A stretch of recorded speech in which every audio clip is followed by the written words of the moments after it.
حضور علیہ الصلوۃ والسلام کی ذات اقدس پر درود پاک پڑھنے کی فضیلت کیا ہے اور اس کے فوائد اور ثمرات کتنے ہیں؟ نبی اکرم صلی اللہ علیہ وسلم کی ذات اقدس پر درود و سلام بھیجنا ہر وقت صبح شام، بالخصوص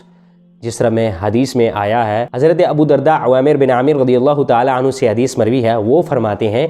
کہ اللہ کے رسول صلی اللہ علیہ وسلم نے فرمایا کہ من صلی علی حین یصبح عشرا وحین یمسی عشرا، کہ جو شخص مجھ پر صبح شام 10 مرتبہ درود پاک بھیجتا ہے